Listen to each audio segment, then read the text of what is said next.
ഇലക്ഷനൊക്കെ ആയി കഴിഞ്ഞതല്ലേ ഉള്ളൂ. ചേച്ചിക്ക് വോട്ടുണ്ടായിരുന്നു ഇവിടെ? ചെയ്തോ? ചെയ്ത പാർട്ടിയാണോ വിജയിച്ചേ? അതായത് ഇപ്പോൾ ഈ ഇലക്ഷൻ കഴിഞ്ഞു, 10 വർഷത്തെ പിണറായി സർക്കാരിൻ്റെ ഭരണം കഴിഞ്ഞതിന് ശേഷം UDF ഇപ്പോൾ കയറിയല്ലോ. പക്ഷേ ഇല്ല അവർ തമ്മിൽ തന്നെ പരസ്പരം ഒരു 3 പേര് മുഖ്യമന്ത്രി ആകാൻ വേണ്ടി മത്സരമാണല്ലോ. അപ്പോൾ ഒരു ജനപ്രതിനിധി എന്ന രീതിയിൽ ചേച്ചി അതിനെങ്ങനെ നോക്കുകയാണ്? അങ്ങനെയാണോ വേണ്ടേ? ചേച്ചിയുടെ അഭിപ്രായം എന്താണ്? അല്ലേ, നമ്മൾ തീരുമാനിച്ച് വെക്കണമായിരുന്നു ആരാണ് ആവേണ്ടത് എന്നൊക്കെ. പിന്നെ ഇറ്റ്സ് ഓൾ പൊളിറ്റിക്സ്, അതിനാണല്ലോ നമ്മൾ പൊളിറ്റിക്സ് വിളിക്കുന്നത്.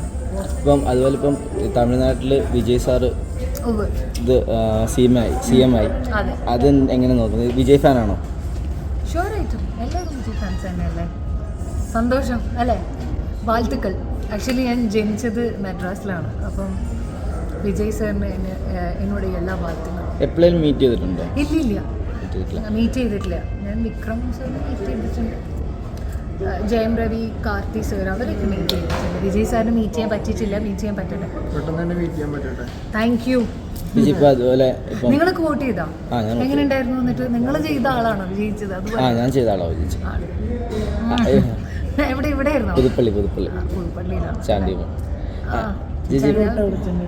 ഞാൻ എന്തുട്ടോ പോലെ ഇവിടെയായിരുന്നു, കണ്ണൂരാണ് ഞാൻ നാട്ടിലെ, പക്ഷെ ഇവിടെയായിരുന്നു. ഇപ്പം UDF സർക്കാർ വന്നപ്പോഴേ അവർ കുറേ വാഗ്ദാനങ്ങൾ പറഞ്ഞിട്ടുണ്ട്. മെയിനായിട്ട് സ്ത്രീകൾക്ക് ബസ്സുകളിൽ ഫ്രീ ആയിട്ടുള്ള യാത്ര എന്നൊക്കെ. അപ്പം അതിനെക്കുറിച്ച് ചേച്ചിക്ക് എന്താണ് പറയാനുള്ളത്? ഒരു സ്ത്രീ ആയിട്ടുള്ള കാര്യമല്ലേ, വരട്ടെ. ഇപ്പോൾ തമിഴ്നാട്ടിൽ ജയലളിത മാം കണ്ടിട്ടുണ്ടായിരുന്നില്ലേ എന്തൊക്കെ കാര്യങ്ങളാണ് സ്ത്രീകളുടെ സുരക്ഷയ്ക്ക് വേണ്ടിയിട്ടൊക്കെ ചെയ്ത പോലെ നമ്മുടെ നാട്ടിലും വികസനം ഉണ്ടാവട്ടെ. നല്ല വികസനം ഉണ്ട് ഇല്ലേ കേരളത്തിലില്ലേ? ഇല്ലേ? ഉണ്ട്. ഇനി ആ വികസനം വേറൊരു നെക്സ്റ്റ് ലെവലിലേക്ക് എത്തട്ടെ എന്നാണ് ഞാൻ പറയണത്. കുറച്ചും കൂടെ ആകാനുണ്ട്, അത്രേ ഉള്ളൂ. ഇല്ലാന്നൊരിക്കലും നമുക്ക് KSRTC നഷ്ടത്തിലാവും തോന്നുന്നുണ്ടോ? അല്ല, എന്നാൽ പോലും നമ്മൾ ഇപ്പോൾ ഇത്ര ആൾക്കാർക്ക് കേരളത്തിൽ ഒരുപാട് സ്ത്രീകളുണ്ടല്ലോ, അവർക്ക് കൊടുക്കുമ്പോഴത്തേക്ക് നഷ്ടത്തിലാവാൻ സാധ്യത ഉണ്ടോ? അറിയില്ല. അതിപ്പോൾ ഖജനാവിൽ പൈസ എത്ര ഉണ്ടെന്ന് അനുസരിച്ചിട്ടിരിക്കും, എനിക്കറിയില്ല. നമ്മളുടെ വരുമാനമൊക്കെ പോലെ ഇരിക്കും. ജോജിയുടെ കൂടെ അല്ലേ പുതിയ മെയിൻ ക്യാരക്ടറാണോ അതോ എന്തെങ്കിലും അപ്ഡേഷൻ? ക്യാരക്ടർ തന്നെയാണ്, ക്യാരക്ടർ റോളാണ്, ഹീറോയിനൊന്നും അല്ല. ഇപ്പം നടന്നുകൊണ്ടിരിക്കണം, ഷൂട്ട് നടന്നുകൊണ്ടിരിക്കണം. ആരെ പറ്റിയിട്ട് കഷ്ടല്ലേ? അതിൽ എന്തായാലും നമ്മുടെ ബിഗ് ബോസിലുണ്ടായിരുന്ന ആൾക്കാരല്ലേ, നമ്മളെല്ലാവരും ഫ്രണ്ട്സ് ആകുമ്പം ഇതെല്ലാം ഇടണം കേട്ടോ. കഷ്ടായി അഖിൽമാർ അവർ തോറ്റു എന്ന് പറഞ്ഞിട്ടിടും, ലാസ്റ്റ് നാട്ടുകാരുടെ തെറി ഞാൻ കേൾക്കാറില്ല. എനിക്ക് നിങ്ങൾക്ക് റീച്ച് കിട്ടാൻ വേണ്ടിയിട്ട് നിങ്ങൾ എന്തും ചെയ്യല്ലോ. വിഷമം തോന്നി അല്ലേ, അവർ ഇത്രയും നാൾ കഷ്ടപ്പെട്ടു അതിൻ്റെ പിറകിൽ. അപ്പോൾ തോക്കുമ്പോൾ ആർക്കാണെങ്കിലും വിഷമമാണ്, സങ്കടമാണ്. അഖിൽമാരാറിനും തോറ്റവർക്കും ജയിച്ചവർക്കും ഒക്കെ എൻ്റെ അഭിനന്ദനങ്ങൾ, ഭാവുകങ്ങൾ. നെക്സ്റ്റ് ടൈം തോറ്റവർ നെക്സ്റ്റ് ടൈം ജയിക്കട്ടെ, ജയിച്ചവർ നന്നായിട്ട് ജനങ്ങൾക്ക് വേണ്ടിയിട്ട് കാര്യങ്ങൾ ചെയ്യട്ടെ. ചേച്ചി അതുപോലെ ഇപ്പം ഇതുപോലെ BJPക്ക് വേണ്ടി മത്സരിച്ച ഒരാളാണ് അഞ്ജലി നായർ. ഈ ഇലക്ഷൻ കഴിഞ്ഞിട്ട് പോലും അവരുടെ മോളുടെ കമന്റ് ബോക്സിൽ വരെ പോയിട്ട് ചീത്ത വിളിച്ച് അങ്ങനെയൊക്കെ കമന്റ് ചെയ്യുന്ന ഒരുപാടാണ്.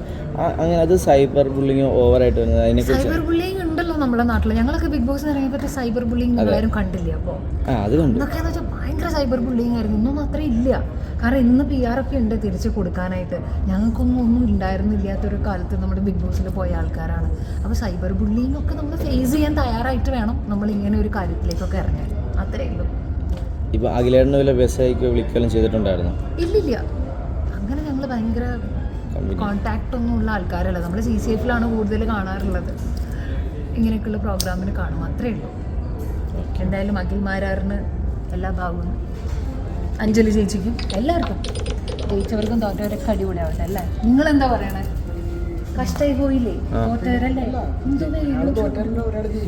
അത് സത്യമാണ്.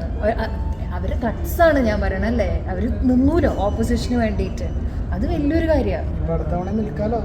അതെ, ഇതൊക്കെ രസമല്ലേ അല്ലേ? പോളിറ്റിക്സ് പഠിക്കുക അല്ലേ. അതെ അതെ, ലെനിനാണോ പറഞ്ഞത്? നമ്മൾ പൊളിറ്റിക്സിൽ നമ്മൾ ഇടപെട്ടില്ലെങ്കിൽ നമ്മളുടെ പൊളിറ്റിക്സ് ഒരു ദിവസം ഇടപെടും. സോ നമ്മളെല്ലാവരും ഒരു കോൺഷ്യസിൽ നിൽക്കാം, കോൺഷ്യസ്നെസ്സിൽ. നിങ്ങൾ ഇതെല്ലാം ഇട്ടിട്ട് എനിക്ക് നല്ല ചീത്ത മേടിച്ചു എല്ലാം നമ്മൾ ചോദിച്ച് ലാസ്റ്റ് ഇട്ടിട്ടാകുമ്പോൾ ഇത് എന്തെങ്കിലും കട്ട് ചെയ്തിട്ടാണ് വരുന്നുണ്ടെങ്കിൽ ഇത് ഇവന്റെ ഫോട്ടോ അയ്യോ ഇവന്റെ പേര് ഇത് കൂട്ടി ഇവൻ്റെ കൂടി നിങ്ങൾ രണ്ടുപേരുണ്ട് പേരെന്തുട്ട് അഖിൽ. ഏത് ചാനൽ പുതിയതല്ല, കുറേ വർഷങ്ങളായിട്ട് നല്ല ചാനൽ, മോശമൊന്നുമില്ല. നിങ്ങളുടെ എന്താ അഭിപ്രായം കേരളത്തിലെ പിന്നെ ദളപതിയുടെയും ഒക്കെ വിജയത്തില്? സന്തോഷം. ഗണപതിയുടെ വിജയത്തിൽ സന്തോഷം മാത്രം. നമ്മുടെ നാട്ടിൽ പക്ഷെ ആര് വന്നാലും ജനങ്ങൾക്ക് വേണ്ടിയിട്ട് നല്ലത് ചെയ്യണമെന്നേ ഉള്ളൂ അല്ലേ? അതെ. നമ്മളാണല്ലോ വിജയിപ്പിച്ചു വിടണേ. അതന്നെ. ഇനി ഒരു 5 വർഷം അവർ ഭരിച്ചു നോക്കട്ടെ. അതെ, അടുത്ത 5 വർഷം അവർ ഭരിക്കട്ടെ. വേറെ ഭരിക്കട്ടെ. അങ്ങനെ ഭരിച്ച് നമ്മുടെ അവസ്ഥ നമ്മളൊക്കെ ഇവിടെ പോകേണ്ട അവസ്ഥ ആവും. നിങ്ങളൊരു പ്രോഗ്രാമിന് പോണില്ലേ? കേറണം, ഞാൻ മടി പിടിച്ചിരിക്കുക. കേരളം പോയിട്ടില്ല ഇത്രയും സമയം. പോയായിരുന്നു, എന്നിട്ട് പിന്നെ ഇറങ്ങി വന്നു. ഇൻട്രസ്റ്റിംഗ് അല്ല ക്രിക്കറ്റ്